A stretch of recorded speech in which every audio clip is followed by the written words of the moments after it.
Hai, Assalamualaikum warahmatullahi wabarakatuh. Apa kabar Sobat Bumi semuanya? Bertemu lagi dengan aku, Ferdi Ahmad Insofa, di video Pojok Bumi. Di video kali ini, aku akan membahas materi geografi kelas 11 ya, tentang geografi penduduk atau kependudukan di bagian pertama. Nah, untuk itu teman-teman jangan lupa untuk siapkan dulu alat tulisnya jika nanti sekiranya ada hal-hal yang penting untuk dicatat. Oke, kita mulai. Sebelum kita masuk ke materi inti, ada baiknya kita pemanasan dulu nih, biar kita energik, semangat, dan fokus saat belajar. Teman-teman bisa lihat ini ada 3 buah gambar.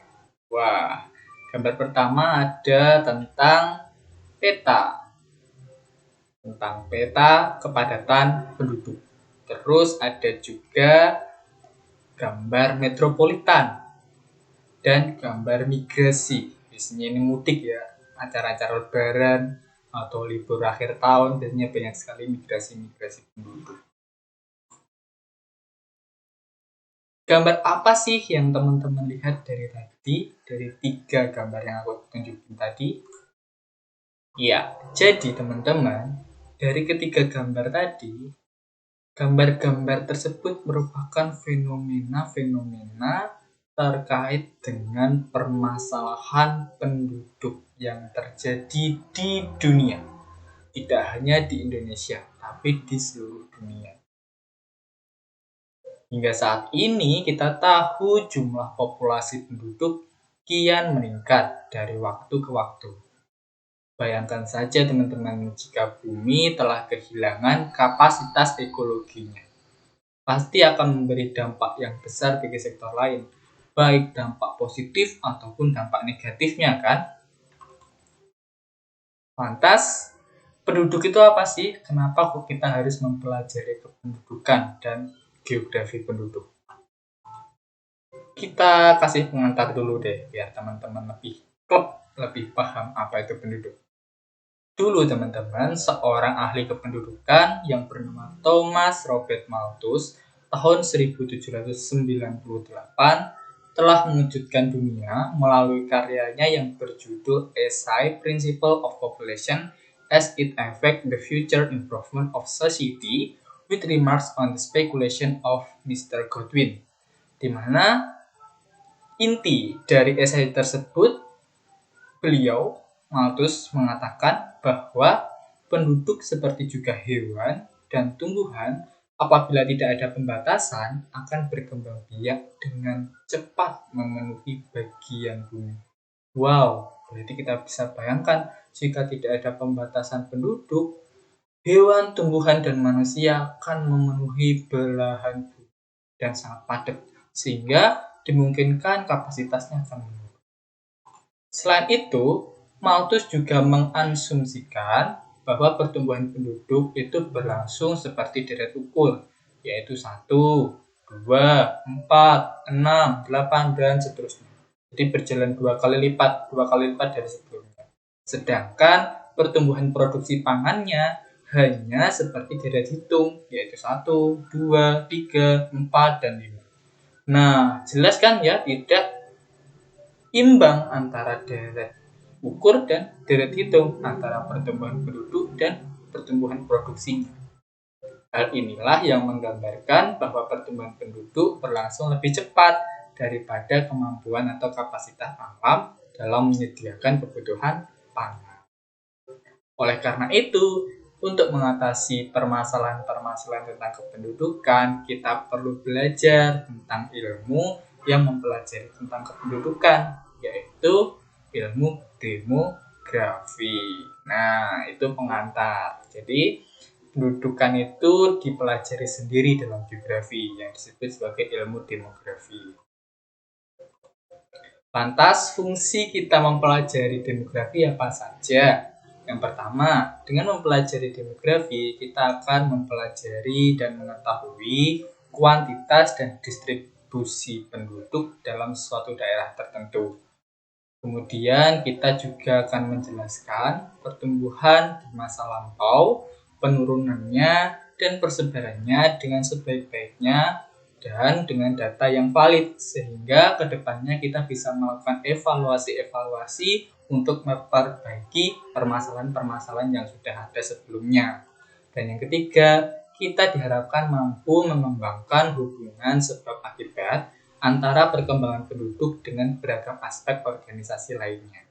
Ketiga fungsi ini yang akan kita dapatkan dengan mempelajari demografi. Nah, kita sampai di bahasan pertama sebelum masuk ke bahasan inti, jadi pra-bahasan, yaitu tentang penduduk. Apa sih sebenarnya penduduk itu? Apakah semua orang bisa dikatakan sebagai penduduk atau tidak? Mari kita lihat definisinya. Secara definisi, penduduk bisa dikatakan sebagai seseorang yang telah tinggal di suatu wilayah tertentu dalam kurun waktu yang lama dan tercatat sebagai warga dalam data kependudukan karena sifatnya menetap.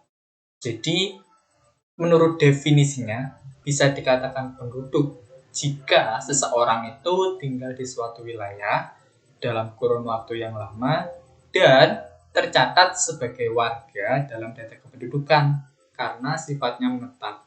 Jadi sudah tercatat sebagai penduduk. Kalau yang tidak menetap itu biasanya disebut sebagai komuter atau pengelaju dan sirkuler. Jadi misalnya pendatang gitu yang kos atau ngontrak itu biasanya kebanyakan tidak tercatat sebagai warga dalam data kependudukan daerah tersebut. Jadi hanya pendatang yang pulang pergi nginep seperti itu. Itu tidak bisa dikatakan sebagai penduduk, tetapi masih dikatakan sebagai warga. Nah, teman-teman dari sini sudah paham ya, bisa membedakan mana sih yang dikatakan penduduk dan yang tidak. Nah, di bab ini kita akan pelajari apa saja? Ada 7 poin yang akan kita pelajari. Yang pertama adalah pencatatan penduduk, kemudian pengukuran penduduk, teori pendudukan, struktur penduduk, mobilitas penduduk, proyeksi penduduk, dan isu pendudukan. Ketujuh ini akan kita pelajari di bab kependudukan. Tapi di video pertama kita akan membahas satu poin, yaitu pencatatan penduduk. Apa sih arti dari pencatatan penduduk? Jadi, pencatatan penduduk itu salah satu langkah ya teman-teman. Salah satu langkah yang dilakukan pemerintah dalam mengontrol data penduduk suatu negara. Jadi untuk mengetahui bagaimana fluktuasi, bagaimana tingkat penaikan atau penurunan penduduk suatu negara. Itu adalah pencatatan penduduk. Umumnya ada 3 metode yang digunakan untuk mencatat penduduk. Ada sensus, ada survei, dan ada registrasi. Nah, 3 ini yang akan kita bahas lebih dalam lagi. Yang pertama adalah sensus penduduk. Jika nanti teman-teman melihat video ini, teman-teman akan dapat menyimpulkan apa sih yang bisa ditimpulkan dari video ini. Jadi teman-teman, dari video tadi kita bisa mengetahui apa itu sensus penduduk, kemudian metode yang digunakan, dan juga lembaga-lembaga yang melakukan sensus.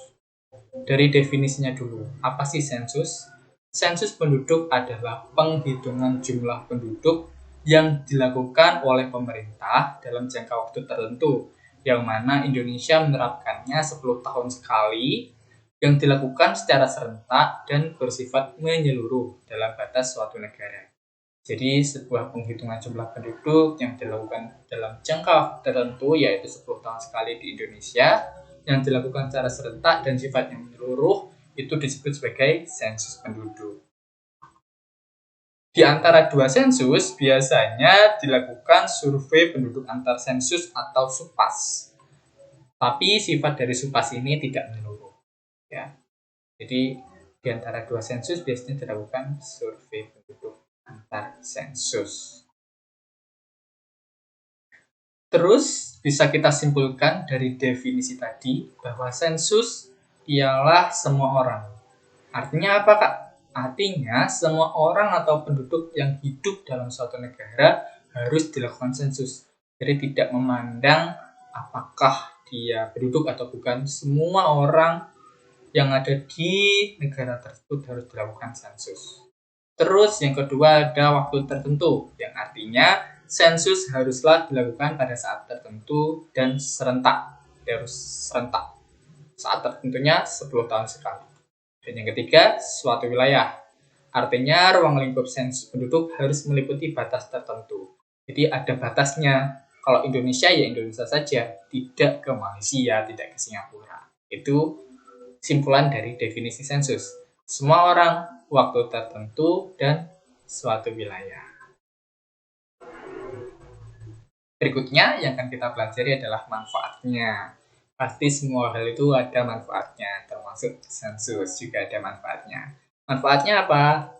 Dengan melakukan sensus penduduk, pemerintah dapat mengetahui jumlah keseluruhan penduduk, komposisi penduduk, dan fluktuasi kepadatan penduduk. Sehingga pemerintah bisa melakukan evaluasi dan melakukan sebuah terobosan-terobosan baru, sebuah kebijakan pendudukan baru yang dapat bermanfaat bagi kita sendiri dan juga pembangunan nasional akan tercapai. Jadi dengan kita berpartisipasi dalam sensus teman-teman, kita juga sudah membantu pemerintah untuk mewujudkan tujuan dari negara ini. Itu manfaat dari sensus. Setelah kita paham definisi terus manfaatnya, kita lanjut ke metodenya. Metode sensus itu ada dua metode. Ada metode canvasser dan metode householder. Kalau metode canvasser, ini cara mudahnya, cara mengingatnya, pengisiannya dilakukan oleh petugas sesuai jawaban responden. Jadi petugasnya datang dari rumah ke rumah. Ya seperti yang dilakukan di Indonesia ya dari tahun ke tahun seperti itu. Jadi ada petugas sensus yang datang. Ini dilakukan di negara berkembang. Kalau householder berarti kebalikan dari metode canvasser. Kalau householder berarti yang mengisi itu respondennya sendiri, yang memberi angket petugasnya. Jadi petugas memberi angket, kemudian disuruh mengisi sendiri respondennya berdasarkan fakta yang ada, kemudian beberapa hari kemudian akan diambil lagi oleh petugas sensus. Biasanya dilakukan di negara maju. Jadi ada dua jenis metode, ada metode canvasser dan metode householder. Dan yang berikutnya adalah metode sensus di Indonesia. Apa beda Kak metode sensusnya di Indonesia? Pada prinsipnya sama teman-teman. Di Indonesia menerapkan prinsip metode canvasser. Namun di Indonesia juga memadukan dua jenis sensus penduduk berdasarkan letak atau tempatnya. Ada metode atau jenis sensus de facto dan sensus de jure. Kalau sensus de facto, ini sensus pencatatannya dilakukan kepada seluruh penduduk, baik penduduk asli ataupun pendatang, saat dilakukan sensus. Jadi kalau de facto, itu baik pendatang dan penduduk asli, itu dilakukan sensus tanpa memandang bulu. Jadi semua dilakukan sensus. Biasanya sensus de facto ini dilakukan di kota-kota, karena kan tidak mungkin ya kita membedakan mana penduduk asli kota, mana yang pendatang, karena biasanya pun banyak sekali pendatang. Jadi kita tidak bisa melakukan pemilihan. Jadi dilakukan secara sensus de facto, langsung menggabungkan mana penduduk asli dan pendatang. Kalau de jure, itu berarti kebalikan dari de facto. Kalau de facto tadi semuanya dilakukan sensus, kalau de jure pencatatannya dilakukan kepada penduduk asli saja. Berarti pendatang atau komuter dan sirkuler tidak dilakukan sensus. Seperti itu. Biasanya kebanyakan di desa-desa sih masih sering dilakukan jenis sensus de jure. Oke, sensus sudah berakhir ya teman-teman. Gimana teman-teman udah paham ya definisi dari sensus, manfaatnya, dan metode-metodenya? Kalau sudah paham, kita lanjut ke bahasan yang kedua, pencatatan penduduk, yaitu survei penduduk. Survei hampir sama dengan sensus sebenarnya. Survei juga merupakan pencacahan penduduk dalam suatu negara. Tapi ada beberapa hal yang membedakan. Apa yang membedakan? Hal yang membedakan antara survei dan sensus adalah waktu dan cakupan wilayahnya. Kalau sensus itu waktunya 10 tahun sekali dan cakupan wilayahnya seluruh negara. Kalau survei waktunya bisa kapan saja, jadi fleksibel. Bisa 1 tahun, bisa 5 tahun, atau bahkan 10 tahun. Tergantung situasi dan kondisi saat itu. Dan cakupan wilayahnya pun tidak seluruh negara, melainkan sebagian. Hanya diambil sebagai sampel saja. Itu adalah perbedaan antara survei dan juga sensus.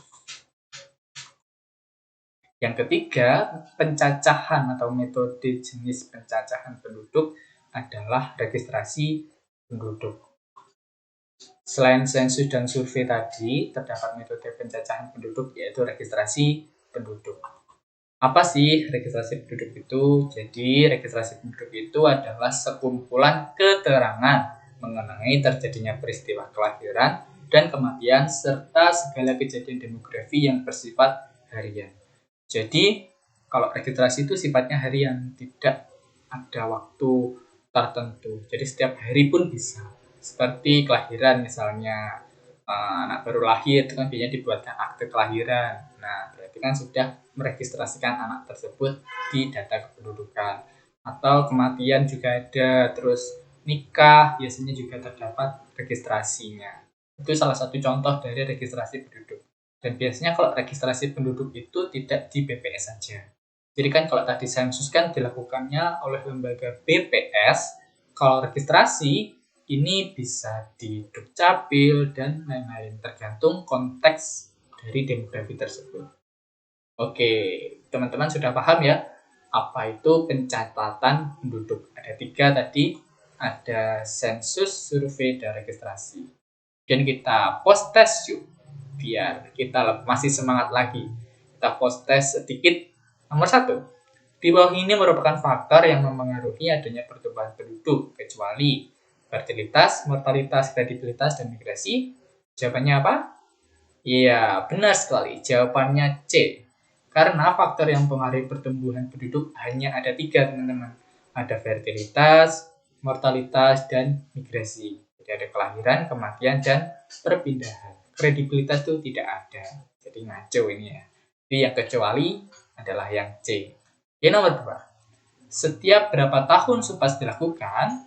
Ingat tadi SUPAS adalah survei penduduk antar sensus. Ya, setiap 5 tahun sekali. Jadi di antara 2 sensus 5 tahun sekali. Pintar sekali.